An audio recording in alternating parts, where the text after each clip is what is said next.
بالله من الشيطان اللعين الرجيم. بسم الله الرحمن الرحيم. الحمد لله الذي لا يبلغ مدحته القائلون ولا يحصي نعماه العادون ولا يؤدي حقه المجتهدون. الذي لا يدركه بعد الهمم ولا يناله غوص الفتن. الذي ليس لصفته حد محدود ولا نعت موجود ولا أجل ممدود. فطر الخلائق بقدرته ونشر الرياح برحمته وودد بالصخور ميادان أرضه. أول الدين معرفة الجبار، ثم الصلاة والسلام على السيد المكي المدني الهاشمي القرش الأبدهي سيدنا ومولانا شفيع ذنوبنا وطبيب قلوبنا أبي القاسم محمد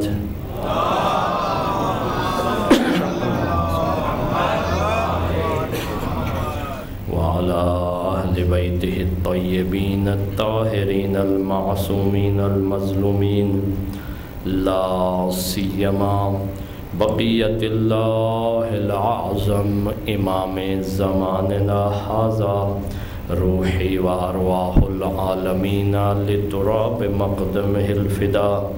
عجل الله تعالى فرجه الشريف واللعنة الله على أعدائهم أجمعين من يوم عداوتهم إلى يوم الدين. أما بعد، فقد قال الله تبارك وتعالى في كتابه المجيد وفي فرقانه الحميد وقوله الحق. بسم الله الرحمن الرحيم. وَإِذِ ابْتَلَى إِبْرَاهِيمَ رَبُّهُ بِكَلِمَاتٍ فَأَتَمَّهُنَّ قَالَ إِنِّي جَاعِلُكَ لِلنَّاسِ إِمَامًا قَالَ وَمِنْ ذُرِّيَّتِي قَالَ يَا لَا يَنَالُ عَهْدِيَ الظَّالِمِينَ. صلوات.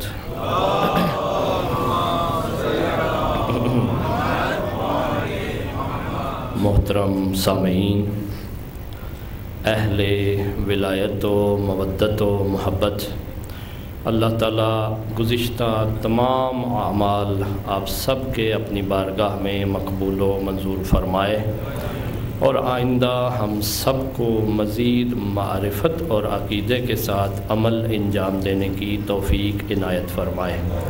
اور اسی طرح جو بھی دعائیں آپ کے دل میں ہیں، مومنات کے دل میں ہیں، سب دعائیں اس صف اعضاء کے صدقے میں، سید الشہداء کے صدقے میں، باب الحوائج کے صدقے میں تمام دعائیں مستجاب فرمائے.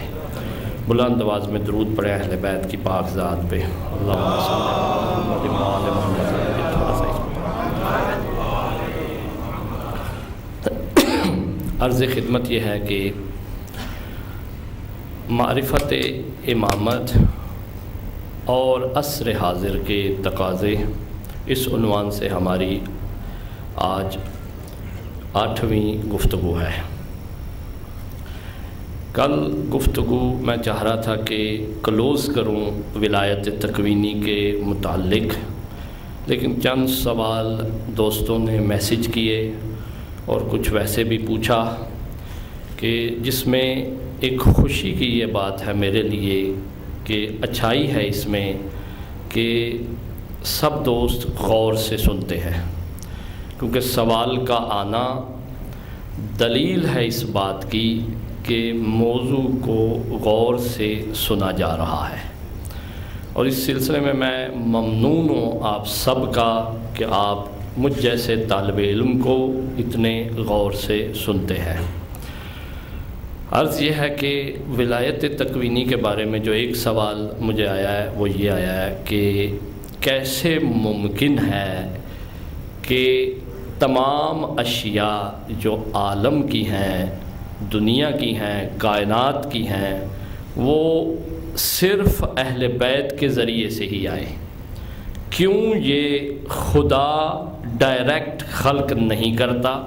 البتہ میں بیان دے چکا ہوں اس کے بارے میں، لیکن توضیح شاید چاہیے اس کے لیے۔ اور اسی طرح یہ کہا گیا ہے کہ کیوں کر ایسا ہے، وجہ کیا ہے اس کی، یہ بھی میں کر چکا ہوں، لیکن پھر بھی اس کی توضیح دوں گا آپ کی خدمت میں۔ اور اسی طرح ایک بات میں نے پرسوں کی مجلس میں عرض کی تھی، انسان کامل کی دو قسمیں ہیں، جس میں ایک ترک اولا کرتا ہے، ایک ترک اولا نہیں کرتا۔ اس کو کیونکہ میں نے چھوڑ دیا تھا وہاں، تو دوست نے کہا کہ اس کی تھوڑی توضیح دے کہ ترک اولا کیا ہوتا ہے اور اس سے کیا مراد ہے۔ تو بلند آواز میں درود پڑھیں اہل بیت کی ذات پہ، میں اپنے بیان کو شروع کروں۔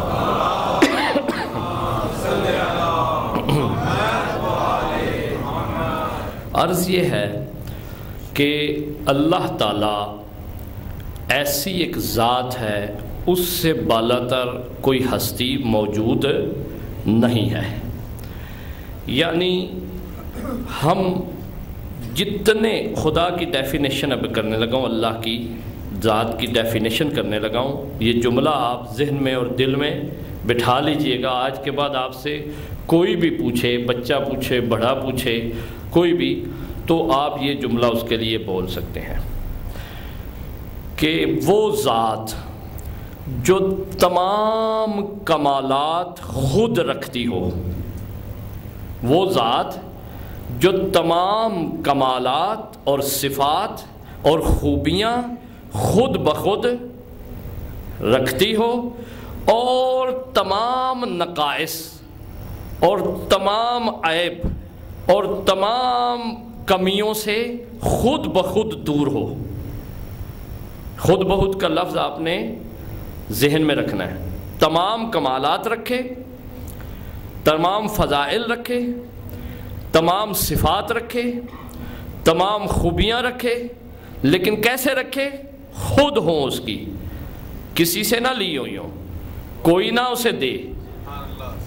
یہ ذہن میں رکھ لیں، یہ لفظ ضرور لائیں کہ مستقل ہو اس خوبیوں میں، کسی کے اوپر ڈیپینڈ نہ کرے، خود کی ہوں وہ اس کی، یہ ذہن میں رکھ لیں۔ اور خود بھی یہ نہیں کہ اس نے بنائی ہو اپنے لیے، یہ بھی نہیں ہے، ہوں اس کی ہمیشہ سے اور ہمیشہ رہیں، وہ ذات کو کہتے ہیں خدا۔ اور اسی طرح ہر قسم کا عیب و نقص و کمی جس کی ذات میں نہ پائی جاتی ہو اور خود بخود نہ پائی جاتی ہو، نہ ہو اصلاً، اور تصور بھی نہ جس کا کیا جا سکے، یہ ایک تعریف ہے۔ فرق یہ ہے کہ یہ ہم کہتے ہیں کہ وہ خود بخود ہے۔ اہل بیت علیہ السلام کی تعریف کیا ہے؟ کہ جو ہر کمال رکھتے ہیں، ہر کمال رکھتے ہیں، اور ہر نقص سے مبرہ اور منزہ اور پاک ہیں۔ سمجھ آ گئی؟ فرق کیا اگلے جملے میں؟ وہاں سا خود بخود، یہاں ہے خدا کی وجہ سے۔ فرق یہی آپ ذہن میں رکھ لیں کہ وہ بھی تمام کمالات وہ ذات رکھتی ہے، یہ بھی تمام کمالات رکھتے ہیں، لیکن ایک فرق ہے۔ کون سا فرق ہے؟ یہی فرق ہے کہ اس کے کمالات ذاتی ہیں، اپنے ہیں، خود بخود ہیں ہی ہیں۔ ان کے کمالات ذاتی نہیں بلکہ اس کے دیے ہوئے ہیں۔ یہ ذہن میں رکھ لیں، بس یہی فرق ہے۔ باقی اللہ کی تمام صفات کا مظہر ہے اہل بیت، فرق نہیں۔ اس کا علم اگر کسی نے دیکھنا ہو کوئی نہیں جان سکتا، ان کے ذریعے دیکھے دے۔ اس کی قدرت دیکھنا چاہے ان کے ذریعے دیکھے گا، اس کی حیات دیکھنا چاہے ان کے ذریعے دیکھے گا، اس کی تمام وہ صفات، اس کی سخاوت دیکھنا چاہے ان کے ذریعے دیکھے گا۔ لہذا ہر صفت کو پہچاننے کے لیے اہل بیت فرماتے ہیں کہ تم تمام صفات کو اگر خدا کی جاننا چاہتے ہو تو ہماری صفات کو دیکھتے چلے جاؤ اور فرق اتنا کرتے چلے جاؤ کہ ہماری خدا کی دی ہوئی ہیں، خدا کی اپنی ذاتی ہیں۔ اور اس لیے لوگ سمجھ نہیں سکتے ان کی ذات ازوات مقدسہ کو۔ تو عزیزان محترم، یہ ذہن میں رکھ لیں کہ اللہ تعالیٰ ڈائریکٹ کسی کو کوئی شے نہیں دیتا۔ اب میں تھوڑا اس کو واضح کر رہا ہوں۔ اللہ نے سب سے بڑی ہستی، سب سے بڑا نور، سب سے بڑا وجود جسم نہ گنیے گا، یعنی ہستی، سب سے قریب ترین، جو کل میں نے مثال دی تھی، سب سے اقرب خلق کیا مخلوق کو، وہ کون ہے؟ حقیقت محمدیہ ذہن میں ہے نا آپ کے؟ اب اللہ چاہے کہ ایک اور شے خلق کرے، میں آپ سے سوال کرتا ہوں، جو کمپنی، البتہ بلا تشبیہ، جو کمپنی جو ہائی لیول پروڈکٹ دے چکی ہو، تو آپ اس سے کہیں کیسا کرو، ایک چائنا کا مال بھی نکالو تم، تو وہ آپ کو کیا جواب دیں گے؟ کہ نہیں، میرے معیار کو خراب نہ کرو، میں یہ کر سکتا ہوں کہ ہائی لیول دیتا ہوں، آگے ان کو اتھرائز کر دیتا ہوں کہ تم خود ہی آگے کرو، کیونکہ جب ہر شے جو اللہ نے دی ہے، طاقت دی ہے، قدرت دی ہے، علم دیا ہے، تمام وہ صفات جو خدا کے ہیں وہ اللہ نے ان کو دی ہیں، کیونکہ اللہ نے اگر رسول کو خلق کیا کو خالی تو نہیں خلق کر دیا، ایک روشنی تو نہیں خلق کر دی۔ جب حقیقت محمدیہ، بلکہ امام خمینی رضوان اللہ تعالیٰ فرماتے ہیں کہ اول ظہور جو ہے الوہیت کا، جو الہ کا، اللہ کا پہلا جو ظہور ہے وہ حقیقت محمدیہ ہے۔ اس سے پہلے نہ ظاہر تھا، البتہ پہلے بعد میں آ نہیں سکتا، یہاں زمان و مکان کا اس وقت کانسیپٹ موجود نہیں تھا۔ اللہ نے جتنی پاور، جتنا علم، جو کچھ تھا، ہم نہیں جان سکتے اس کو، ہم وہاں نہیں پہنچ سکتے، ہم صرف چھوٹا سا تصور لیے ہوئے ہیں اس کا، کہ جو کچھ تھا پوری طاقت کے ساتھ، پوری قدرت کے ساتھ، پورے علم کے ساتھ اپنا شاہکار جو واضح کیا، وہ کیا ہے؟ حقیقت محمدیہ۔ اب اس میں کوئی کمی نہیں چھوڑی، اس میں کوئی نقص نہیں چھوڑا، کیونکہ اگر اس میں نعوذ باللہ کوئی نقص ہوتا تو وہ بازگشت ہوتی اس ذات کی طرف۔ یہ ایک یاد رکھ لیں کہ یہیں پہ خدا کے علم کو پتہ چلتا ہے، علم کتنا ہے اس کا، یہیں پتہ چلتا ہے اس کی قدرت کتنی ہے، یہیں پتہ چلتا ہے، کیونکہ اس نے جب خلق کیا ہے، تو اگر آپ دیکھ لیں کمپنی میں کوئی شے بنائی جائے تو اس میں کسی نہ کسی جگہ سے اگر کمی رہے تو آپ کیا کہتے ہیں؟ کہ یہ انہوں نے صحیح گنجائش موجود ہے، کس چیز کی؟ بہتری کی۔ اللہ نے مادے کو کیوں نہیں خلق کیا ڈائریکٹ؟ کیونکہ مادہ ہے ہی کمی، مادہ ایک جگہ سے فائدہ دیتا ہے، دوسری جگہ پھنس جاتا ہے، مشکل ہو جاتی ہے اس کی۔ مادے میں طاقت نہیں ہے کہ اس کے علم کو ثابت کر سکتا، کیونکہ مادے میں ایک، ہم مادے کی جو تعریف کرتے ہیں، ڈیفینیشن کرتے ہیں، کہتے ہیں کہ مادہ افق عدم پہ ہے، مادہ بالکل عدم معدوم ہونے کے قریب ہے، کیونکہ مادہ جو ہے سالڈ ہے، ایک اس کا جو ہے نا ایک ذات ہے، اس کی ہستی ہے، وہ ہر وقت شکلیں بدلتی رہتی ہے بس، اور جب ایک شکل بدلتی ہے ایک طرف سے نقص آتا ہے، اس میں ایک طرف سے کمی آتی ہے، ایک طرف سے کمال آ جاتا ہے۔ مثلا اگر بیج ہے تو بیج نابود ہوگا تو اس کا بلوسم بنے گا، ایک شکوفہ بنے گا، وہ ختم ہوا ہے، شکوفہ ختم ہوگا، پودا بنے گا، پودا ختم ہوگا، درخت بنے گا، درخت جو ہے وہ پھول بنائے گا، پھول ختم ہوگا تو اس پہ سیب لگے گا۔ لیکن اہل بیت کی ذات میں ایسا نہیں ہے، کیونکہ مادے کا تقاضا یہ ہے کہ ایک شے حیثیت فقدان، حیثیت وجدان، فقدان وجدان، فقدان وجدان، یعنی کچھ کھویا کچھ پایا، مادے میں یہ ہے۔ اس دنیا میں اسی لیے آپ محاورہ بھی کہتے ہیں کہ کچھ پانے کے لیے کچھ کھونا پڑتا ہے، اسی لیے یہ محاورہ اس عالم کے لیے آپ کہتے ہیں۔ یہ عالم ہی مادے کا ایسا ہے، لہذا اہل بیت میں ایسا نہیں ہے کہ وہ کچھ کھو دیں پھر کچھ پالیں۔ انہوں نے اپنا وجود، اپنا جسم دے کے بھی سب کچھ پا لیا ہے۔ لہذا یہ ذہن میں رکھیں کہ یہی فرق ہے۔ اللہ مادہ خلق کرتا، اس میں نقص تھا، اس میں جمود تھا، اس لیے اس کو آپ جمادات کہتے ہیں۔ اگر نباتات خلق کرتا پہلے، اس میں روح نہیں تھی، یہ بھی ایک نقص تھا۔ اگر حیوانات خلق کرتا، اس میں روح تھی لیکن عقل نہیں تھی، پھر بھی نقص تھا۔ اس کے بعد اگر انسان خلق کیا ہے تو اس میں عقل ہے، شعور ہے، لیکن اس میں گناہ موجود ہے، ظلم ہے، اس میں استبداد ہے۔ فرشتوں نے بھی یہ کہا تھا کہ کس کو خلق کر رہے ہو؟ جو خون بہائے گا۔ ذہن میں ہے جب آدم علیہ السلام کو بنانے لگا تھا خدا، تو اس وقت اب آپ دیکھیں کہ اس کے بعد پھر ایک اور انسان کو بنایا کہ جس میں ظلم نہیں ہے، جس میں گناہ نہیں ہے، وہ نبیوں کی ذات ہے۔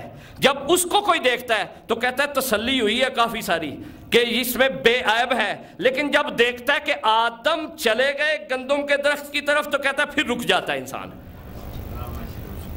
پھر ایک دفعہ رکتا ہے۔ جب یونس کو دیکھتا ہے سلام اللہ علیہم، جب ان کو دیکھتا ہے تو کہتا ہے تھوڑی پھر بھی گنجائش ہے۔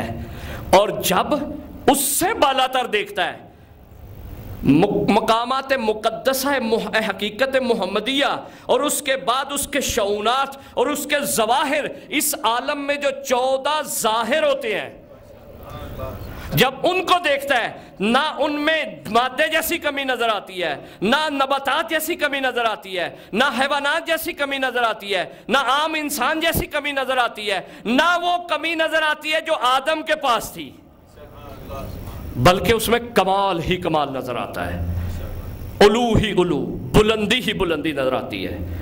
اس میں کسی قسم کا ترک اولا نظر نہیں آتا۔ ترک اولا ہوتا کیا ہے؟ اصل میں مثال اس کی یوں دیا کرتا ہوں، اگر آپ کو ڈاکٹر کے پاس جائیں، خدا نہ کرے مریض ہوں، تو وہ آپ سے کہے کہ 2 سیب آپ نے کھانے ہیں، تو آپ 3 کھا لیں یا 1 کھا لیں، تو اس کو کیا کہتے ہیں؟ آپ نے غلط تو نہیں کیا، سیب تو اس نے کہا تھا نا کھا لو، حرام تو نہیں تھا، گناہ تو نہیں تھا، آپ نے کیا کیا؟ اولا کو ترک کیا ہے، بہتر کو چھوڑ دیا ہے۔ یعنی آپ کو دوست نے ایڈوائس کیے تھے 2 کھانے چاہیے تھے، لہذا آپ نے یا 1 کھایا ہے یا 3 کھایا ہے۔ گناہ نہیں کیا، لیکن جو مقصد وہ حاصل کرنا چاہتا تھا وہ حاصل نہیں ہو سکا۔ یہی بات ہے کہ آدم سلام اللہ علیہ سے کہا کہ اس درخت کے قریب مت جانا، ٹھیک ہے، جنت میں تم ہو، منزلت میں تمہاری تشخص آ جائے گا، کمی نہیں، کیا آ جائے گا؟ یعنی رک جائے گی تمہاری منزلت، تمہارا زاویہ نگاہ جو ہے وہ بن جائے گا کہ آدم یہاں، نوح یہاں، فلاں نبی یہاں پہ۔ اسی طرح تمام انبیاء میں یہ جو چیزیں آپ دیکھتے ہیں، حضرت یوسف کی مووی آپ نے دیکھی ہے جس میں انہوں نے ایک جملہ بولا تھا جس کی وجہ سے 7 سال پڑ گئے تھے، ان کو پڑ گئے تھے نا، 7 سال قید بڑھ گئی تھی نا ان کی۔ تو یہی بات ہے کہ یہ سب اولیاء الہی ہیں، یہ سب انبیاء ہیں، سب معصوم ہیں۔ فرق کیا ہے کہ اپنی اپنی معصومیت کے درجے کو تو یہ بتاتے آ رہے ہیں۔ آدم نے بتایا میرا اتنا درجہ ہے، نوح سلام اللہ علیہ نے بتایا میرا اتنا درجہ ہے، حضرت ابراہیم نے بتایا میرا اتنا درجہ ہے۔ جب سب درجے رک جاتے ہیں، وہ درجہ جو رکتا نہیں، خدا سے وصل رہتا ہے، اس درجے کو اہل بیت کہتے ہیں۔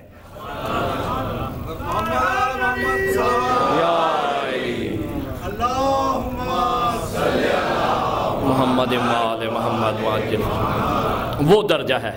لہٰذا اللہ تعالیٰ، میں نے مثال پہ واپس آ رہا ہوں کہ جو کمپنی ہائی لیول پروڈکٹ دے، اب لو لیول پروڈکٹ وہ نہیں دے گی۔ جب اللہ نے حقیقت محمدیہ کو خلق کر دیا ہے، اس کے بعد ممکن نہیں ہے کہ وہ گھٹیا شے کو پیدا کرے۔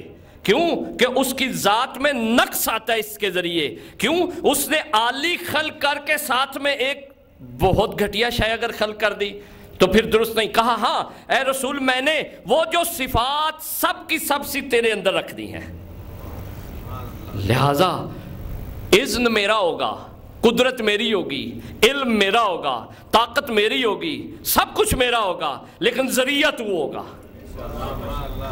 کیونکہ یہی فرق رکھنا ہے آپ کو۔ یہاں کچھ لوگ تصور کرتے ہیں کہ ان کو دے دیا اللہ فارغ ہو گیا، اب یہ جملہ بالکل ذہن میں نہیں لانا، نہ ہے سب کچھ اسی کا، لیکن ان کے وجود کے ذریعے آگے آ رہا ہے، کیونکہ یہ ظہور اول ہے، یہ ظاہر اول ہے۔ جب یہ ظاہر اول ہے تو تمام کمالات ظاہر ہو چکے، اب اور کوئی کمال نہیں ہے پیچھے جو آئے گا، اب جو بھی کمال نکلے گا یہیں سے نکلے گا، جہاں بھی آپ کو خوبی نظر آئے گی یہیں سے نظر آئے گی۔ لہذا عزیزان محترم، ولایت تکوینی اسی لیے اہل بیت کے پاس وجوداً موجود ہے، ہستیاً موجود ہے، سیکھی نہیں ہے انہوں نے، ریاضت نہیں کی ہماری طرح انہوں نے، یہ نہیں کہ اس عالم میں آ کے عبادت کی ہے، مصلی بچھایا، سجدے کیے ہیں تو اس لیے ان کو یہ فضل ملا، نہ، اللہ نے انہیں بنایا ہی اس طرح ہے، بنایا ہی۔ اب یہ سوال ہوتا ہے آپ کا کہ ان کو کیوں بنایا، ہمیں کیوں نہیں بنایا؟ آپ کہہ سکتے ہیں نا کہ بھئی اللہ نے ہی بنایا ہے۔ کل ایک دوست سوال بھی کر رہا تھا کہ اگر اللہ نے ان کو بنایا ہے تو پھر کیا کمال ہوا، اللہ نے بنا دیا۔ یہاں ایک جملے میں جواب عرض کرنے جا رہا ہوں میں آپ کی خدمت میں۔ اللہ کو علم تھا کہ اگر میں ایسا بناؤں گا تو یہ کیسا کریں گے، اس کو علم ازلی و ابدی تھا، سرمدی علم ہے اس کا، ہمیشہ اس کا علم ہے۔ اسے پتا تھا کہ یہ اگر اتنی قوت رکھیں گے، میری طاقت رکھیں گے، میرا علم رکھیں گے، میری حیات رکھیں گے، میری صفات رکھیں گے تو اس کو کیسے استعمال کریں گے۔ اس کی مثال بھی دے دیتا ہوں۔ اللہ نے ہم سب کو طاقت دی ہے، علم دی ہے، وہی سب کچھ آ رہا ہے، یہ یاد رکھیں، کائنات میں کوئی جدا شے نہیں ہے، وہی آ رہا ہے اوپر سے۔ فرق اتنا ہے کہ وہ ہائی لیول ہے، اس سے اوپر کوئی لیول نہیں ہے، اور یہاں پہ جو آ رہا ہے وہ تھوڑا تھوڑا، کہیں نہ کوئی قطرہ گر رہا ہے، کوئی بوند گر رہی ہے، کوئی تھوڑا ہے، کوئی زیادہ ہے، کوئی جس طرح میں نے عرض کیا جتنا قریب ہے اتنا نور اس کا زیادہ ہے۔ لہٰذا یہ ذہن میں رکھ لیں کہ جب آپ اس کو تصور کریں گے کہ ہم سب کو نعمتیں ملی ہیں، فرعون کو بھی ملی تھی، نمرود کو بھی ملی تھی، حکومتیں بھی ملی ہیں، سب کچھ ان کو ملا ہے۔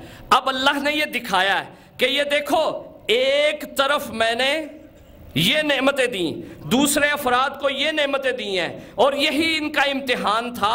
اللہ کو علم تھا کہ میرا علم رکھ کے برباد کون کرے گا اور بقا کی منزل پہ کون پہنچے گا، اس کو ختم کون کرے گا، اس کو رسوا کیوں؟ کیونکہ اللہ نے بتایا ہمیں۔ ہم دیکھ لیتے ہیں، ایک باپ ہوتا ہے تو وہ اپنی اولاد میں سے بڑے بیٹے کو بعض اوقات وراثت یا اپنی سیٹ یا اپنی خلافت نہیں دیتا، کس کو دیتا ہے؟ دوسرے بیٹے کو۔ کیوں ایسا کرتا ہے وہ اس لیے کرتا ہے کیونکہ اسے نظر آ رہا ہوتا ہے کہ اس کے وصفوں سے مجھے لگتا نہیں ہے کہ یہ میری سیٹ پہ بیٹھ سکے۔ سمجھ آ گئی یا نہیں آپ کو؟ لہٰذا وہ اس کو معزول کر کے پیچھے کر کے دوسرے بیٹے کو لے کے آتا ہے، اسے یہ نظر آ رہا ہوتا ہے وہ انجام دے گا۔ تو عزیزان محترم، اللہ کو علم تھا کہ علی اتنی قدرت رکھ کے بھی ابن عبدوت کو جو مارے گا نہیں، یا علی قتل نہیں کرے گا۔ کیوں؟ کیونکہ وہاں پہ ذات کا مسئلہ آنے کا خطرہ ہوگا، وہاں لوگ سوچ سکیں گے، حتیٰ علی کے دل میں کوئی ایسی چیز نہیں تھی۔ یہی بات ہے کہ اہل بیت کے ہر وقت دستور کو بتایا ہے، اللہ نے ثابت کیا ان کے ذریعے کہ اگر میں نے ان کو دیا ہے تو انہوں نے ایسے نہیں کیا۔ اسی طرح جب قاتل حضرت علی اکبر آتا ہے امام زین العابدین علیہ السلام کے پاس، آپ کے ذہن میں ہے سارا واقعہ، آخر میں وہ کیا کہتا ہے کہ آپ نے مجھے پہچانا نہیں ہے، تو مولانا کیا فرمایا تھا؟ بس تم جاؤ۔ جملہ کیا بولا تھا وہاں؟ فرمایا تھا کہ ہم خلیفہ خدا ہیں، ہم مظہر صفات خدا ہیں۔ خدا دے رہا ہے نا تمہیں، خدا پانی بھی دے رہا ہے، خدا کھانا بھی دے رہا ہے، خدا زندگی بھی دے رہا ہے، اس کی مصلحت ہے، وہ دکھانا چاہتا ہے میں ہوں اس کا نمائندہ، میں ہوں اس کا مظہر۔ اب میں اس کا مظہر اگر ایسے کروں گا تو مخالفت ہو جائے گی۔ یہ کیا ہو جائے گا؟ مخالفت ہو جائے گی۔ حتیٰ اختیار رکھتے تھے اہل بیت علیہ السلام، اختیار رکھتے ہیں، مجبور معصوم نہیں ہے اہل بیت، مجبور معصوم نہیں ہے، اختیار ایک کامل رکھتے ہیں، لیکن وہ ایسا کرتے ہی نہیں جو خدا نہ چاہے، اور خدا وہ کہتا ہی نہیں جو وہ نہ چاہے۔ یہ ایک رابطہ ہے۔ لہذا عزیزان محترم، اس سے زیادہ اس میں ڈیپ میں نہیں جاؤں گا۔ قرآن کریم نے انبیاء کی ولایت تکوینی کی مثالیں دی ہیں، بغیر انبیاء جو غیر معصوم ہیں ان کی بھی مثالیں قرآن میں موجود ہیں۔ ولایت تکوینی کی جو بڑی بڑی مثالیں ہیں، انبیاء میں تو بحث ہی نہیں ہے، اس کو تو آپ چھوڑ دیں۔ بس حضرت ابراہیم کا زندہ کرنا پرندوں کو مار کے ان کو ذبح کر کے، یہ معجزہ نہیں تھا، یہ تصرف تکوینی تھا، معجزہ اور تھا ان کا۔ اسی طرح حضرت عیسیٰ کا بھی، اور اسی طرح بقیہ انبیاء کا۔ اب غیر انبیاء جنہوں نے یہ کام انجام دیا، کائنات میں تصرف کیا ہے اور ساری چیزوں کو سمیٹا ہے، میں طول اس کو نہیں دینا چاہتا، واقعہ آپ کے ذہن میں ہے، سورہ نمل کی آیات ہیں جو آصف بن برخیہ کے بارے میں جو آپ کے ذہن میں ہے، میں اس کو ترجمہ عرض کر دیتا ہوں۔ آیت میں تفصیل میں جاؤں گا تو پورا سمجھ لیں وقت گزر جائے گا۔ اس کا عنوان یہ ہے کہ جب حضرت نے کو خبر لائی، ہدہد نے خبر دی، پرندے نے آ کے کہا کہ وہ تخت بلقیس ہے، وہاں پہ ایک حکومت ہے، وہ جو ہے آپ کو مانتے نہیں ہیں، تو انہوں نے فرمایا یا ایھا الملأ ایکم یاتینی بعرشھا، کہ تم میں سے کون ہے، جن سارے کھڑے تھے، ساری ان کی رعایا کھڑے تھی، کہا رعایا میں سے کون ہے کہ جو تخت بلقیس کو لے کے آئے؟ قال عفریت من الجن، ایک جن تھا، اس نے کہا میں اس کو لے کے انا آتیک بہ قبل ان تقوم من مقامک، کہ اس سے پہلے کہ آپ اپنی جگہ سے کھڑے ہوں میں اس کو بیٹھیں اس کو لے کے آؤں گا۔ تو اس نے کہا انی علیہ لقوی امین، میں اس پہ مضبوط ہوں، طاقت ہے میرے اندر۔ جن کے اندر کیا ہوتی ہے؟ طاقت ہے۔ انسان کے اندر کیا ہے؟ علم ہے۔ اسی لیے جن جو ہے انسان سے افضل نہیں قرار پاتا، جن جو ہے وہ قوت کے زور پہ ہے، انسان جو ہے علم کے زور پہ ہے۔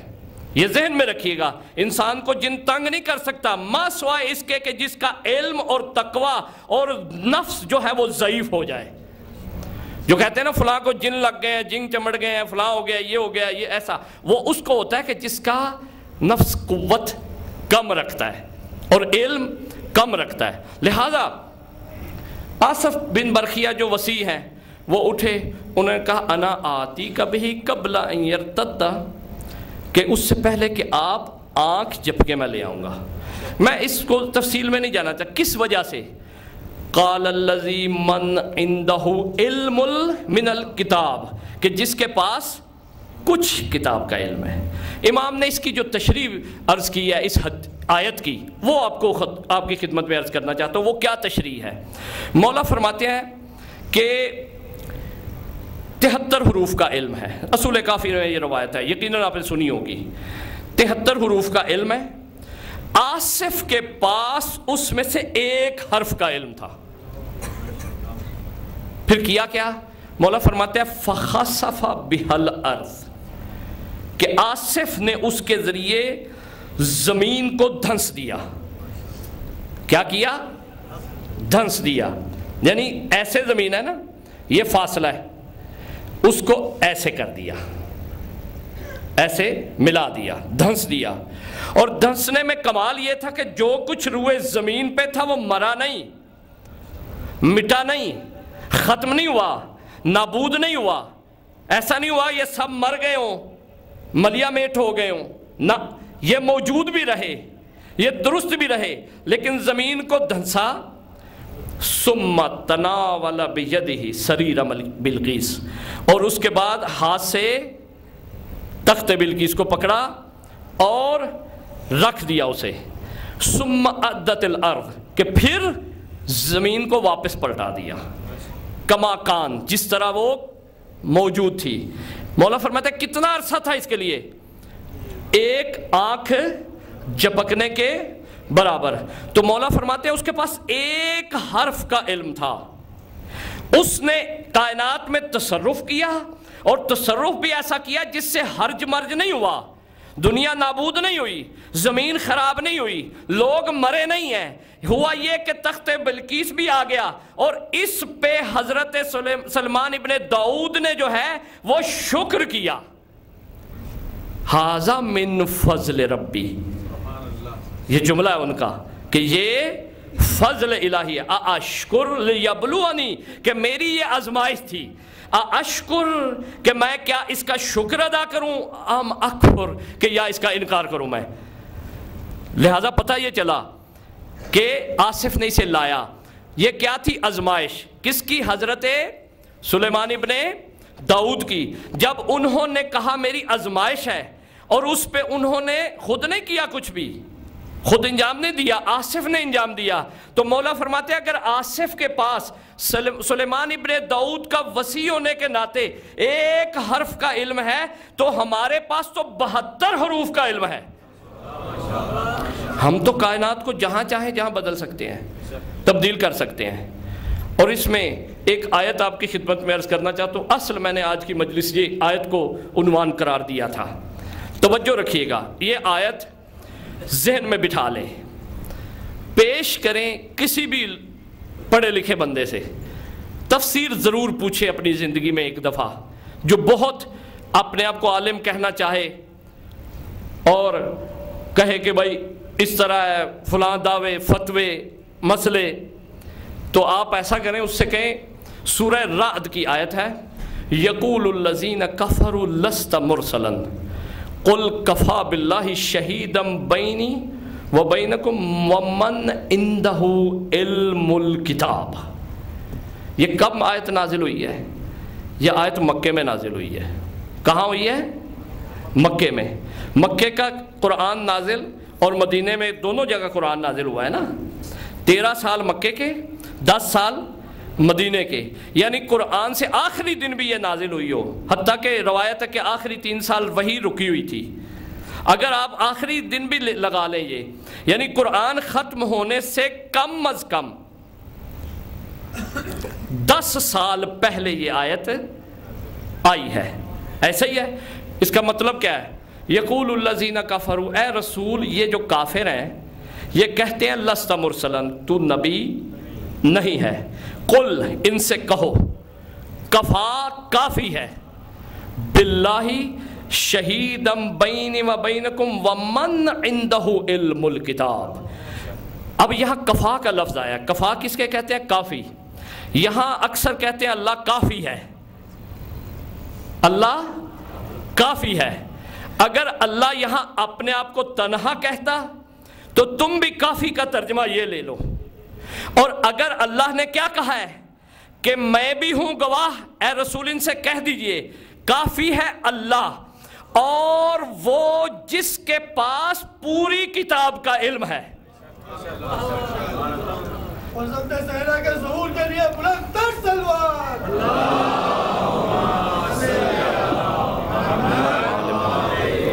یہ دلیل دیں آپ, یہ بتائیں ان کو کہ تم کافی کہتے ہو. یہاں اللہ نے 2 کیوں کہا ہے؟ یہاں شرک نہیں ہے, اپنے ساتھ رکھا ہے. کہا کہ وہ بھی گواہ ہے جس کے پاس پوری کتاب کا علم ہے, میں بھی گواہ ہوں. پتہ یہ چلا اللہ کا کوئی ساتھ اس کا ایسا ہے کہ رسول کی گواہی دے سکتا ہے, ورنہ پھر نہ دے سکتا ہو. اللہ اسے ساتھ نہ رکھے, کہہ دے کہ میں کافی ہوں. کہہ سکتا تھا خدا کہ اے رسول ان سے کہہ دو کہ میں اللہ گواہی دینے کے لیے تیری رسالت کی کافی ہوں. اب یہ آیت کب نازل ہوئی ہے؟ مکے میں. مکے میں قرآن پورا ہو گیا تھا. یہ جو الکتاب ہے نا, علم الکتاب, الف لام جو لگا ہے, الف لام استغراق کا ہے. اسے کہتے ہیں کہ تمام کتاب کا علم. پتہ چلا کوئی ایسا تھا کہ جس کے پاس قرآن کے نزول سے پہلے قرآن کا علم تھا. قرآن کے نزول سے پہلے علم تھا. لہٰذا عزیزان محترم یہ ذہن میں رکھیں, اللہ نے یہاں تنہا نہیں کہا. کہہ دیں ان سے جو کہتے ہیں اللہ کافی ہے, پاکستان میں ایک جو دوست پاکستان سے ہیں ان کو معلوم ہے ایک بورڈ لگا ہوا ہے، دیکھیں یہ کتنی خیانت ہے، کالے رنگ کا ایک بورڈ چھپا، شاید آپ نے دیکھا ہو کہ چھوٹی سی اوپر آیت لکھی ہے اے حبیب کہہ دیجئے، چھوٹی سی باریک، یہاں سے نظر نہ آئے یعنی اتنے فاصلے پہ، اور آگے کیا لکھا ہوا ہے میرے لیے اللہ کافی ہے، وہ بڑا سا لکھا ہوا ہے کہ دور سے بندہ دیکھے تو نیچے القرآن بڑا سا لکھا ہوا ہے کہ وہ سمجھے کہ قرآن میں لکھا ہوا ہے میرے لیے اللہ کافی ہے، پیچھے جملہ کیا لکھا ہوا ہے اے رسول کہہ دیجئے، رسول تو یہ کہہ سکتے ہیں کہ میرے لیے اللہ کافی ہے، ہم نہیں یہ کہہ سکتے، ہم نہیں کہہ سکتے کیونکہ رسولوں کو ہماری ضرورت ہی نہیں ہے، رسول کو نہ انبیاء کی ضرورت ہے نہ کسی اور کی ضرورت ہے، رسول کو ہماری ہستی کی ضرورت نہیں ہے، رسول کو ضرورت ہے خدا کی، اسی لیے یہ رسول کا قول ہے رسول آپ کہہ دیجئے کہ میرے لیے اللہ کافی ہے، اور جب ان کی باری آئے گی گواہی کی تو میں اللہ کہوں گا کہ میں اللہ بھی ہوں اور جس علی کے پاس پوری کتاب کا علم ہے وہ بھی گواہ ہے اس کا۔ یا علی ادرکنی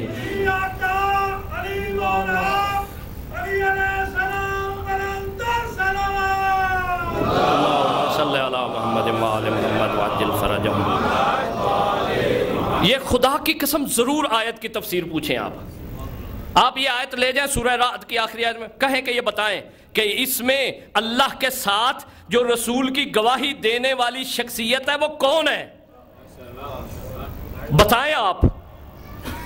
میں نے تفسیریں دیکھی کافی ساری، نظر وہی آیا جو بغض اہل بیت سے آتا ہے، لکھا ہوا تھا یہ یہود کے علماء ہیں۔ دیکھیں میں کہا کرتا ہوں جب انسان اصلی راستے سے بھٹکتا ہے نا تو ایسے گھڑے میں گرتا ہے کہ ملتا نہیں ہے، پھر وہ علی کا انکار کرنے کی وجہ سے یہود کے علماء کو لکھا ہے تفسیروں میں کہ جی اس سے مراد جو علم کتاب رکھتے تھے ان سے مراد جو بابا ابراہیم کے پاس قرآن کا علم نہیں تھا، تو یہود کے علماء کہہ رہا ہے، اگر ہوتا تو ابراہیم پہ قرآن نازل ہوتا، کیسے تمہارے نبی کا معجزہ ہے یہ، یعنی کہ پہلے معجزہ آؤٹ ہو چکا ہوا تھا، قرآن رسول سے پہلے کوئی آ چکا ہوا تھا کہ یہود کے علماء کے پاس ہو، یعنی تم نے عجیب بات کی ہے کہ رسول کی گواہی یہود کے علماء نے دینی ہے، وہ تو ہیں ہی یہود،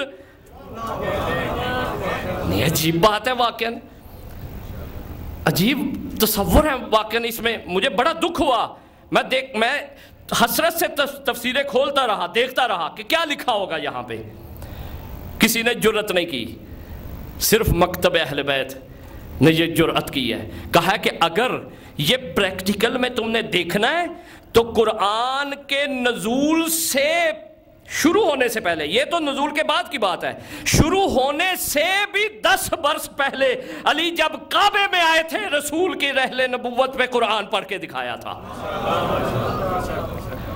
اس وقت ثابت کیا تھا۔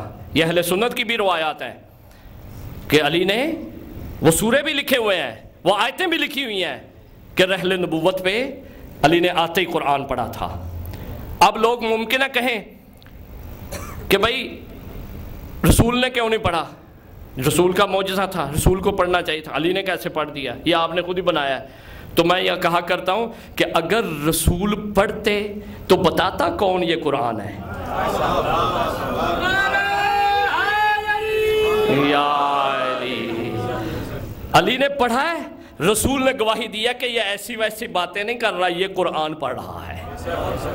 لہٰذا عزیزان محترم، علی کی ذات بہت علو اور بلندی پہ ہے، ہماری عقلیں وہاں نہیں پہنچ سکتی، انبیاء کی عقلیں وہاں نہیں پہنچ سکتی۔ میں خود روایت پڑھ کے آیا ہوں، میرے پاس اس کتاب میں بلکہ روایت ہے میرے سامنے موجود ہے جس میں ارشاد ہوتا ہے کہ ہماری فضیلت کو کوئی نبی مرسل بھی نہیں جان سکتا، لہٰذا ہم کہاں جان سکیں گے، ہم کہاں ہیں، لہٰذا یہ کبھی اپنی معرفت کو نہ روکیں، مت کہیں، یہ جملہ میرے نزدیک جو ہے توہین اہل بیت میں منتہی ہوتا ہے کہ کوئی کہے بس یہی فضائل ہے نا، یہی باتیں ہیں نا، یہی 4 آیتیں ہیں نا، یہی 4 روایتیں ہیں نا، بس ٹھیک ہے پیچھے کرو تبلیغ کرو، نہ میں کہا کرتا ہوں کہ تبلیغ کیا ہے اصل میں، تبلیغ عمل اہل بیت کا نام ہے، وہی تو فضیلت ہے۔ فضیلت کیا ہے اہل بیت کی؟ فضیلت کیا ہے؟ عمل ہے نا ان کا، یہی ہے نا۔ تبلیغ کو جدا نہ کرے اپنے معاشرے میں، فضیلت کو تبلیغ سے جدا مت کریں۔ یہ انسان کی جہالت ہے کہ جو تبلیغ کو فضیلت سے جدا کرے۔ آج تبلیغ کیا ہے کہ ہر اچھا کام، امر بالمعروف۔ آپ مجھے یہ بتائیں کہ ہر اچھا کام کن کی ذات میں تھا؟ اہل بیت کی ذات میں۔ یہی تو فضیلت ہے ان کی کہ جو بھی اچھا کام تھا ان کی ذات میں ہے، وہی ان کی فضیلت ہے کہ ہم کہتے ہیں کہ علی نے انگوٹھی رکوع کی حالت میں دی، نماز بھی ثابت ہو گئی، رکوع بھی ثابت ہو گیا، اور انگوٹھی دینی بھی ہو گئی، اور ولایت بھی ثابت ہو گئی۔ یا علی۔ لہذا عزیزان محترم، یہ مت کہا کریں کہ اس طرف تبلیغ ہے اس طرف فضائل ہے، نہیں، فضیلت ہی تبلیغ ہے اور تبلیغ ہی فضیلت ہے۔ اس کو جدا نہ کبھی بھی کریں۔ کیوں؟ یہاں میں عرض کرنے جا رہا ہوں ایک جملہ، اپنے ذہن میں بٹھا لیجئے گا۔ انبیاء میں بھی ایسا نہیں، عام انسانوں میں بھی ایسا نہیں، باقی تو بس چھوڑ دیں مخلوقات کو۔ اہل بیت وہ ہستیاں ہیں جتنا جن کا علم تھا، جتنا ان کا علم تھا اتنا ہی ان کا عمل ہے۔ کوئی ہستی ایسی نہیں ہے کہ جن کا عمل اپنے علم سے برابر یا بڑھ کے ہو۔ یعنی جو اہل بیت جانتے تھے، جو ان کی معرفت تھی، اتنا ہی ان کا عمل تھا۔ ہم کیا ہیں؟ ہم 100 حدیث جانتے ہیں، عمل کس پہ کرتے ہیں؟ آدھی پہ۔ ہم تو عام انسان ہیں، ہمارا تو طے ہے انبیاء میں آ جائیں۔ آدم سلام اللہ علیہ کو پتا تھا نا لا تقرب هذه الشجرہ، کہ اس درخت کے نزدیک نہ جانا، علم تھا، لیکن گئے یا نہیں گئے؟ پتا چلا کہ آدم کا علم عمل جو ہے یہاں جدا ہو جاتا ہے، فرق آ جاتا ہے۔ یونس کو پتا تھا مجھے اور تبلیغ کرنی چاہیے، بعد میں کہا بھی لا الہ الا انت سبحانک انی کنت من الظالمین۔ یہ کہنا دلیل ہے اس بات کی کہ جتنا علم تھا اتنا عمل نہیں ہوا۔ البتہ وہ گناہ نہیں انہوں نے کیا، یہ مت کوئی کہے، لیکن میں یہ فرق بتا رہا ہوں اہل بیت کا اور انبیاء کا۔ یہی فرق ہے کہ انبیاء وہ شخصیات ہیں ان کا علم بہت ہے، عمل بھی بہت ہے، اللہ ان سے راضی بھی ہے، اور اللہ نے ان کو نبی بھی بنایا ہے، معصوم بھی بنایا ہے۔ لیکن اس کے ساتھ فرق یہ ہے کہ ان کا جتنا علم تھا اتنا عمل نہیں تھا، لیکن علی وہ ذات ہے جتنا علم ہے اس سے بڑھ کے عمل ہے علی کا۔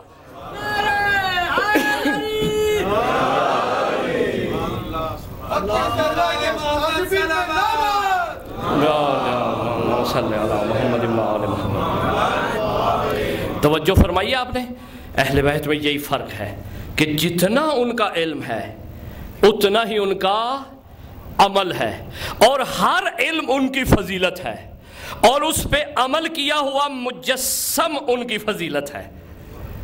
جو ان کی معرفت بھی انہوں نے اس پہ عمل کیا ہے۔ لہذا عزیزان محترم، علم ان کے پاس عام نہیں تھا، ان کے پاس علم غائب تھا، البتہ غائب مطلق نہ کہیں، جو خدا نے ان کو دیا تھا، صرف ان سے پنہان تھا نا۔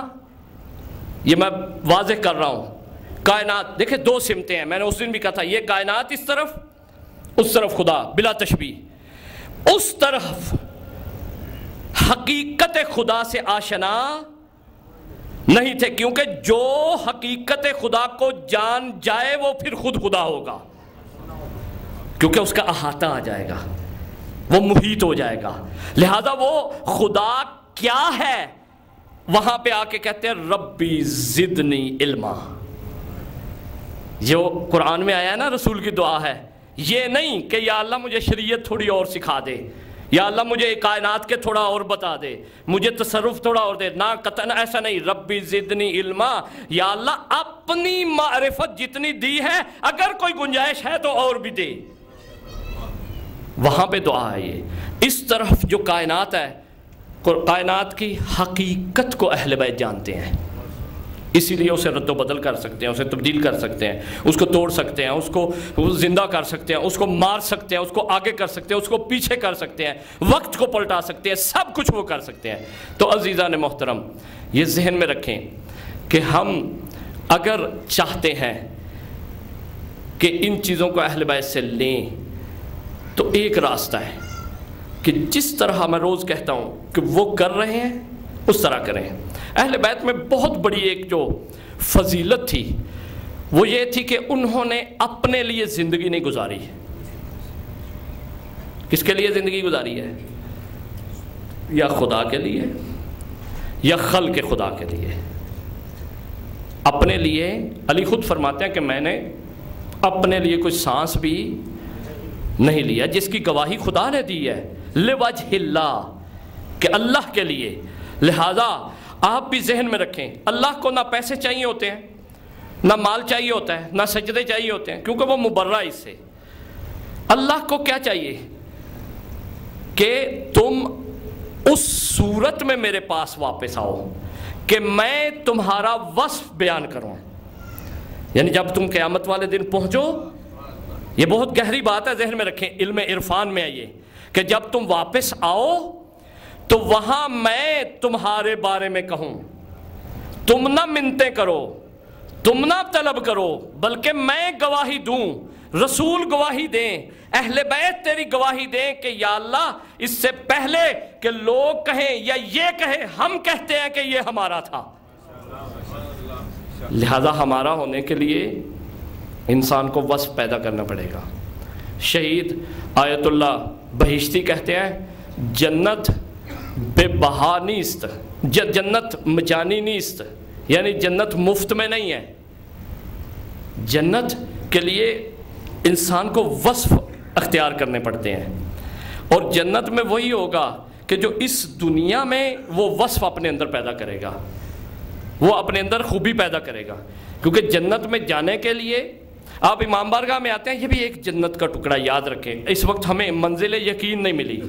روایت ہے کہ یہ جتنے مقامات مقدسہ ہیں، یہ جتنی مساجد ہیں اور جتنے حسینیہ ہیں، امام بارگاہ ہیں، جہاں ذکر اہل بیت ہوتا ہے، ذکر اولیاء الہی ہوتا ہے، وہ قیامت کے دن دروازے بن جائیں گے جنت کے۔ کیونکہ یہاں کوئی اپنے غرض کو نہیں آتا، کوئی کھیلنے نہیں آتا، کوئی کودنے نہیں آتا، کوئی لہو و لعب کے لیے نہیں یہاں آتا، یہ خدا کے لیے ہے۔ لہٰذا جب یہاں آپ داخل ہوتے ہیں تو داخل ہونے میں آپ اپنے اندر وضو کرتے ہیں، ظاہری طور پہ اپنے آپ کو مؤدب بناتے ہیں، اپنے خیالات کو اس دہلیز سے باہر چھوڑتے ہیں۔ ممکن ہے ادھر دو افراد ایسے بیٹھے ہوں، ایک دو کو دیکھنا بھی پسند نہ کریں، لیکن اس سے اندر جب آتے ہیں، نہ وہ اس کو ایسے دیکھتا ہے نہ وہ اس کو دیکھتا ہے ایسے۔ یعنی اس حریم کے اندر آنے کے لیے آپ جانتے ہیں کہ کچھ اپنے آپ کو تیار کر کے لانا ہے، اور اب جب اس حقیقی جنت کی طرف آپ جائیں گے بغیر تیاری کے داخل ہو جائیں گے وہاں پہ۔ یہ دلیل ہے اس کی کہ آپ اس بات کو مانتے ہیں کہ آپ تیار ہوں، یہاں پہ اپنے آپ کو آمادہ کریں۔ جنت کوئی مشکل نہیں ہے، کیونکہ جنت حسینی کے لیے طلب نہیں ہے، جنت حسینی کی ٹھوکر پہ ہے۔ ممکن ہے آپ کہیں کہ یہ بڑا سخت جملہ آپ نے بول دیا ہے، نا، وہ طلب نہیں کرتے تھے جنت۔ جملہ میں عرض کر دیتا ہوں کہ جب شب عاشور تھی نا، تو اس وقت کہا تھا کہ میں چراغ بجھا بھی دیا چراغ، کہا کہ میں تمہاری جنت کا ضامن ہوں۔ یہ نہیں کہا تھا میں بشارت دیتا ہوں تمہیں، بشارت اور ہوتی ہے اور ضمانت اور ہوتی ہے۔ میرے مولا نے کہا میں تمہاری جنت کا کیا ہوں؟ ضامن ہوں، تم جا سکتے ہو۔ انہوں نے کیا کہا تھا؟ مولا ہمیں نہیں جنت چاہیے، ہمیں آپ چاہیے، آپ کا وجود مقدس چاہیے، آپ کا ساتھ چاہیے، آپ کی خوشنودی چاہیے، آپ کی نصرت چاہیے، آپ کی مدد چاہیے۔ ہماری زندگی کیا ہے؟ خدا کی قسم یہی دعا مانگے آج کی مجلس میں، سب سے بڑی دعا ہے یہ، اس سے بڑی کوئی دعا نہیں۔ باب الحوائج کی مجلس ہے یہ۔ عجیب ذات ہے عباس کی. میرے پاس کمرے میں 300-400 صفحے کی کتاب ہے, 2 کتابیں ہیں. ابھی میں تھوڑی دیر پہلے آنے سے مطالعہ بھی کر رہا تھا اس کا. خدا کی قسم عباس نے ایسی معصومیت کسب کی ہے کہ روئے زمین پر خدا کی قسم اگر اس وقت وفا اور شجاعت موجود ہے تو عباس کی وجہ سے ہے. عزادارو دعا کرنا جب ذکر ہو, جب علم برآمد, شبیہ علم برآمد ہو تو علم کو پکڑ کے دعا کرنا. مولا عباس آپ کے دروازے سے ہمیں جنت نہیں چاہیے, ہمیں آپ چاہیے. آپ کے فضائل جو ہے نا وہ ہمیں چاہیے کہ ہم بھی شجاع ہو جائیں, ہم بھی باغیرت ہو جائیں, ہم بھی باعفت ہو جائیں, ہم بھی وفادار ہو جائیں. اگر عباس کی یہ صفت ہمیں تھوڑی سی بھی مل گئی وفادار ہونے کی, خدا کی قسم میں کہتا ہوں نجات مل جائے گی. کہ کیا کل قیامت کے دن جائیں گے نا, وفادار کس سے وفادار تھے عباس؟ حسین سے وفادار تھے. اگر ہمیں یہ تھوڑی سی بھی صفت مل گئی اتنا ہم حسین سے وفادار ہو جائیں گے.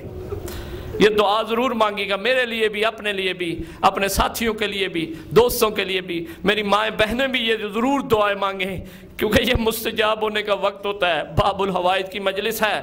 عزادارو علی اتنے کمالات رکھتے ہوئے جب رسول کے سامنے آتے تھے, علی کا مشہور جملہ ہے, رسول کہتے ہیں علی تو میرا بھائی ہے, علی تو میرا گوشت ہے, علی تو میرا خون ہے, علی تو میرا ولی ہے, تو میرا خلیفہ ہے.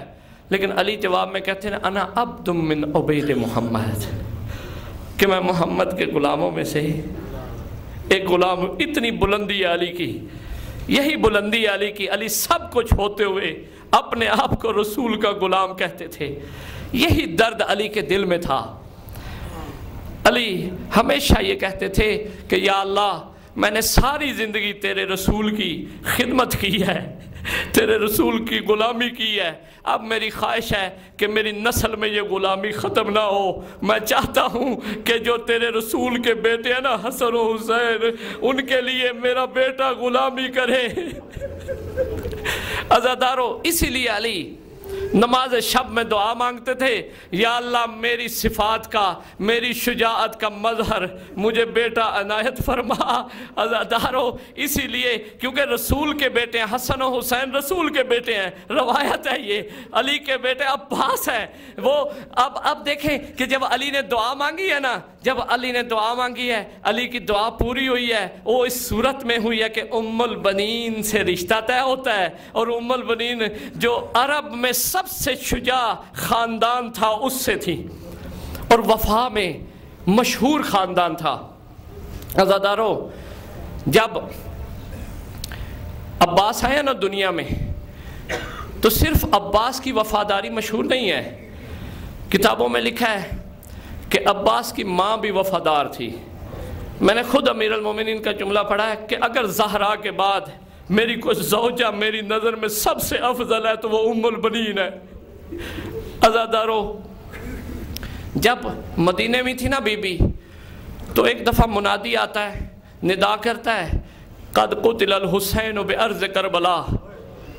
جب بی بی کے کان میں یہ آواز پڑتی ہے نا تو بی بی کہتی ہے جا کے جلدی سے اسے بلا کے لاؤ. جب وہ منادی آتا ہے دروازے پہ تو بی بی اس سے پوچھتی ہے کیا کہہ رہے ہو تم؟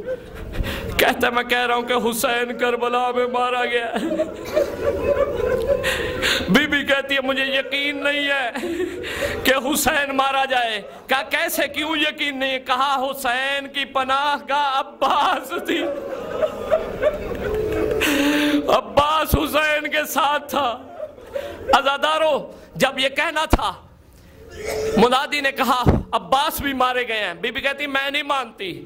عباس کیسے مارے گئے؟ کہا عباس کے سر میں گرز لگا تھا. کہا میرے بیٹے کے سر میں گرز کون مار سکتا ہے جب تک اس کے بازو سلامت ہو. اجرکم علی اللہ. منادی کہتا ہے بی بی پہلے عباس کے بازو کٹ گئے تھے، پھر گرز لگا تھا۔ تاریخ لکھتی ہے بی بی نے دعا کے لیے ہاتھ اٹھائے، کہا الحمدللہ یا اللہ تو نے میری عزت رکھ لی ہے، میں بطول کو قیامت کے دن سرخ روحوں کے منہ دکھا سکوں گی۔ عزادارو، جب خبر پہنچ گئی نا بی بی کے پاس، تو روایت ہے بی بی نے زمین پہ بیٹھ کے اپنی انگلی کے ساتھ 4 لکیریں بنائی، 4 قبروں کا نشان بنایا اور ایک الگ قبر کا نشان بنایا۔ سب بیویوں سے کہا، مدینے والیوں سے کہا، میرے 4 بیٹے مارے گئے ہیں کربلا میں، مجھے 4 کا پرسہ نہ دینا، میں حسین کا مجھے پرسہ دینا۔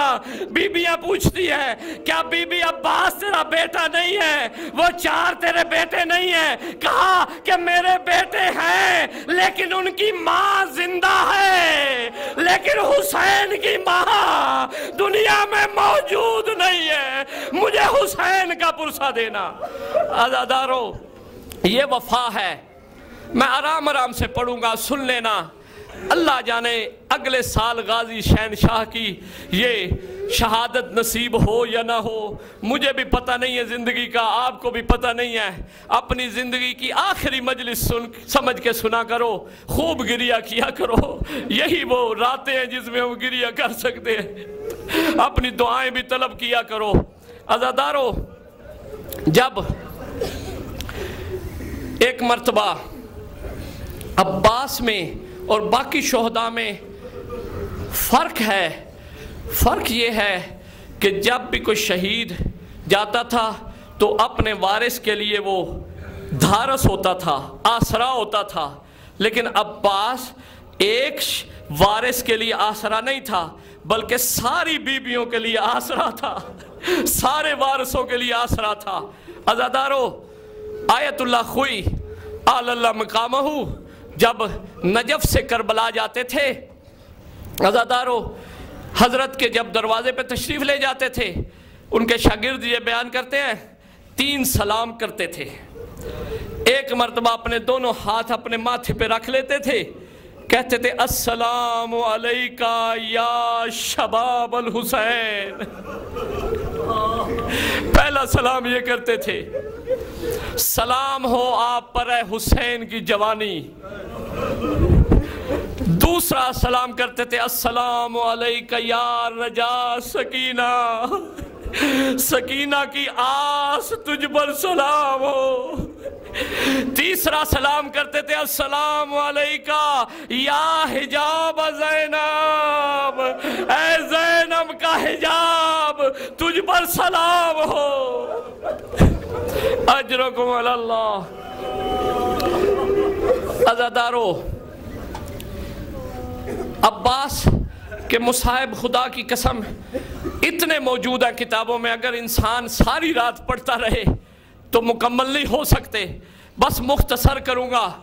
عزادارو، جب ایک مرتبہ دیکھا ہے نا کہ سارے مارے جا رہے ہیں، کئی دفعہ عباس آتے ہیں مولا کے پاس، مولا سے کہتے ہیں مولا مجھے اجازت دے دیں۔ مولا جب بھی، میں نے روایت پڑھی ہے، جب بھی دیکھتے ہیں عباس کو، عباس کا چہرہ دیکھتے ہیں، کہتے ہیں عباس تو میرے بابا کی شبیہ ہے، تو میرے بابا علی کی شبیہ ہے، میں تجھے کیسے اجازت دے دوں۔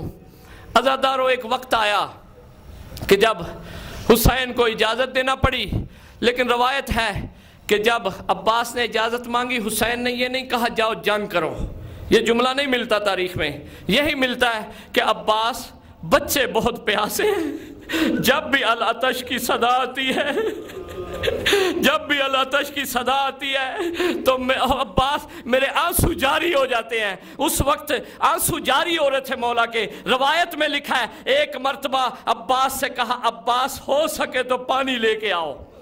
عزادارو، جب اجازت ملی ہے نا عباس کو، عباس چلے ہیں خیام کی طرف۔ حوصلے سے سننا، عجیب مصائب ہے یہاں، سارا کتابوں سے پڑھ رہا ہوں۔ جب خیمے میں داخل ہوئے ہیں نا تو سکینہ سارے بچوں کو بٹھائے ہوئے تھی، خشک مشکیزہ ہاتھ میں لیے ہوئے تھی۔ لے کے کہہ رہی تھی ذرا صبر کرو، میرا بھی چچا آتا ہے نا، میں اپنے چچا کو بھیجتی ہوں، میرا چچا پانی لے کے آتا ہے۔ اجرکم اللہ۔ عزادارو، جب عباس نے کہا کہ سکینہ اب مجھے اجازت مل گئی ہے پانی کی، ایک مرتبہ روایت ہے عباس دوزانو ہو کے زمین پہ بیٹھ جاتے ہیں، سکینہ اٹھتی ہیں، چھوٹے چھوٹے ہاتھوں سے خشک مشکیزہ عباس کے کندھے پہ ڈال دیتی ہے۔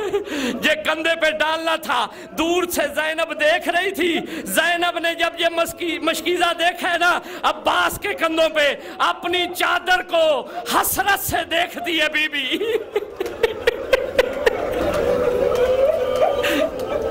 حسرت سے دیکھ کے ایک مرتبہ کہتی ہے عباس میرے قریب آؤ۔ جب قریب آئے نا عباس کو کہتی بیٹھ جاؤ زمین پہ، کہتے ہیں آقا زادی فرمائیے، حکم کیجئے۔ کہا کہ جب مولا علی، جب بابا علی جا رہے تھے تو مجھے بابا نے کہا تھا زینب دوبارہ کوفے میں آؤ گی، میں نے کہا تھا بابا کیسے آؤں گی، کہا بغیر چادر کے آؤ گی۔ مجھے یقین نہیں ہوتا تھا، لیکن اب جب تم نے مشکیزہ ڈال لیا ہے مجھے یقین ہو گیا ہے میرے سر کی چادر اتر جائے گی۔ بیبیوں سے کہا بیبیوں، جو میں نے تمہارے چادروں کی ضمانت لی تھی میں واپس دیتی ہوں، میرا عباس جا رہا ہے۔ اجرکم اللہ، اجرکم اللہ۔ اللہ آپ کو کسی اور غم میں نہ رلائے۔ عزادارو، روایت ہے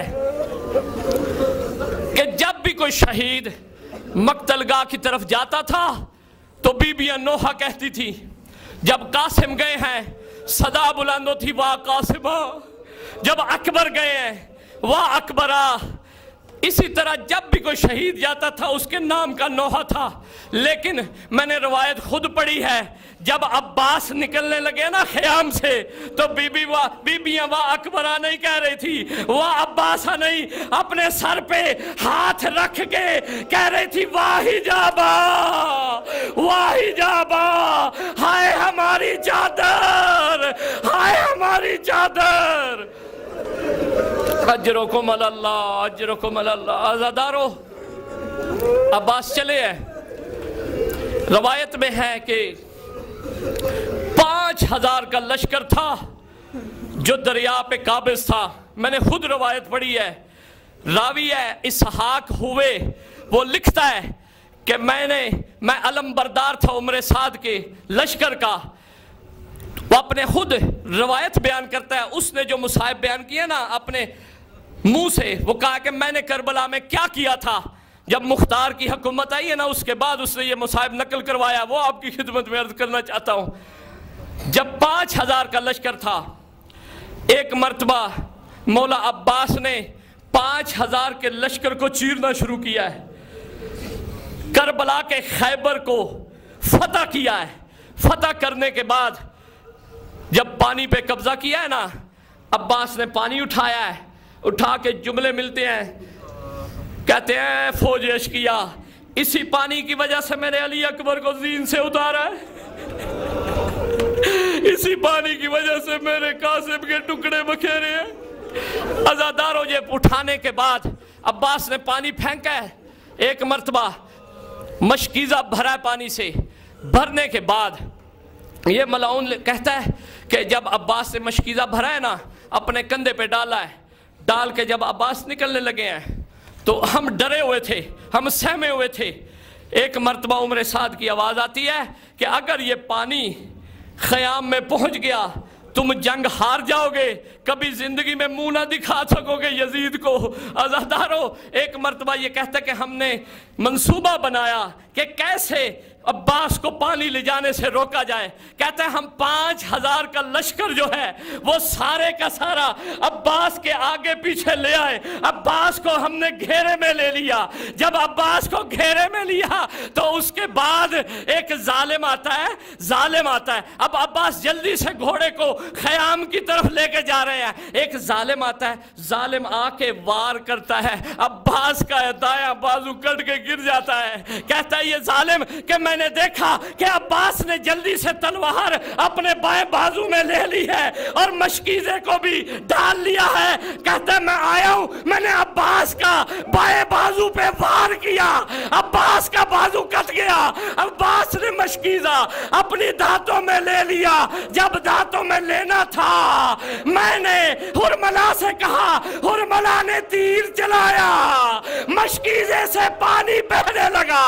عباس نے اپنے گھوڑے کا رخ خیام سے دوبارہ میدان کی طرف موڑ دیا. کہا جس نے بدلہ لینا ہے مجھ سے لے لے, حسین کی طرف کوئی نہ جائے. اجرکم اللہ. عزادارو آگے یہ بیان کرتا ہے, کہتا ہے 7 تیر عباس کے سینے میں لگے ہوئے تھے, عباس کی آنکھوں میں تیر لگے ہوئے تھے. یہاں میں امام صادق کی روایت عرض کرنا چاہتا ہوں. مولا صادق جو مصائب پڑھتے ہیں نا حضرت عباس کا, وہ عرض کرنا چاہتا ہوں. مولا فرماتے ہیں, سوال کرتے ہیں مومنوں سے, اپنی مصیبت بتاتے ہیں. مولا فرماتے ہیں کہ جب 7 تیر لگے ہوئے تھے, آنکھوں میں تیر لگے ہوئے تھے, عباس تھوڑا سا جھکے ہیں, ایک گرز مارتا ہے ظالم, عباس کا سر پھٹ جاتا ہے. سر کا پھٹنا تھا. عزادارو عباس زین سے زمین پہ آنا چاہتے ہیں. مولا یہ فرماتے ہیں کہ تم سے سوال کرتا ہوں کہ جب بھی کوئی سوار زین سے زمین پہ آتا ہے اپنے بازوؤں کا سہارا لیتا ہے. میں تم سے کہتا ہوں کہ ہمارے چچا عباس جب زین سے زمین پہ آئے تھے بازو تو تھے نہیں, جتنے تیر تھے وہ کمر سے نکل گئے, آنکھوں میں تیر اور پیوست ہو گئے. ایک مرتبہ آواز دی, آقا حسین میری مدد کو آئیے. عزادارو جب حوصلے سے میں پڑھتا ہوں, آپ سانس لے لیں, سانس لے لیں, آرام سے پڑھوں گا. علم آئے گا ضرور, علم کو لپٹ کے دعائیں مانگنا. عزادارو 2 حالتیں مقتل نے لکھی ہیں. ایک حالت لکھی ہے غریب زہرا کی, اور ایک حالت لکھی ہے خیام میں کیا حال تھا. عزادارو جب عباس زین سے زمین پہ آئے نا تو ایک مرتبہ حسین نے ہاتھ مارنے شروع کیے. ایک طرف ہاتھ مارنے کے بعد اپنی کمر پہ ہاتھ رکھا, ہاتھ رکھ کے کہا الآن انکسر ظہری, اے میری کمر ٹوٹ گئی. عزادارو خیام میں یہ حال تھا. جس زینب نے کبھی سر سے چادر نہیں اتاری تھی, روایت لکھتی ہے بی بی نے سر سے چادر اتاری, مٹی لے کے خاک لے کے اپنے سر میں ڈال کے کہا واہ جابا واہ جابا. عزادارو جب حسین چلے ہیں نا, عباس کے سرحانے پہنچے, حسین نے عباس کا سر اپنے زانو پہ رکھا, عباس نے اپنا سر دوبارہ زمین کربلا پہ رکھا. حسین کہتے ہیں بھیا عباس, بوڑھے بھائی سے آخری لمحوں میں تو کوئی خدمت لے لے, ساری زندگی میری خدمت کرتا رہا ہے. عزادارو عباس کہتے ہیں مولا میرے بازو نہیں ہیں, میری آنکھوں میں تیر ہے, میری آنکھوں سے تیر بھی نکالے اور آنکھیں صاف کرے, میں غریب زہرا کی زیارت کر کے جاؤں دنیا سے. عزادارو اب میں سخت نہیں پڑھوں گا, اتنا پڑھوں گا کہ حسین نے عباس کی آنکھوں سے تیر نکالے ہیں.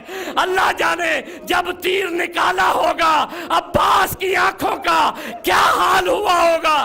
عزادارو جب عباس کی آنکھیں صاف کی ہے نا مولا نے, اس کے بعد روایت ملتی ہے کہ عباس کے رخساروں پہ حسین نے اپنا رخسار رکھ دیا. روایت ملتی ہے نہ رونے والا امام، نہ رونے والا حسین، غریب زہرا. روایت ہے، مسلم روایت ہے کہ ایک دفعہ دھاڑے مار مار کے غریب زہرا روتا بھی ہے. نوحہ بھی کہتا ہے عباس آج تک جو آنکھیں آرام سے سو جاتی تھی زینب و کلثوم کی، وہ کبھی سو نہ پائیں گی. جو آنکھیں جگتی رہتی تھی وہ آرام سے سو جائیں گی. عباس کی روح پرواز کر گئی. عزادارو، ایک مرتبہ مولا نے علم اٹھایا، علم اٹھا کے چلتے ہیں. ادھر سے خیام میں سے سکینہ دیکھ رہی ہے کہ علم آ رہا ہے، بچوں کو تیار کر رہی ہے. بچوں سے کہتی ہے بچوں اپنے اپنے جام لے آؤ، میرا چچا پانی لے کے آ رہا ہے. کبھی علم جا بائیں دکھتا تھا، کبھی دائیں جھکتا تھا. علم جب جھکتا تھا تو بی بی کہتی تھی میں پہلے پانی تمہیں دوں گی، بعد میں علی اصغر کے دوں گی، میں کریم کی بیٹی ہوں. جب قریب آیا نا علم تو بی بی نے دیکھا کہ علم آیا ہے، علمدار نہیں آیا. کہا بابا میرا چچا کہاں ہے، میرا چچا کہاں ہے، خالی علم آ رہا ہے، زیارت کرو ماتم عباس.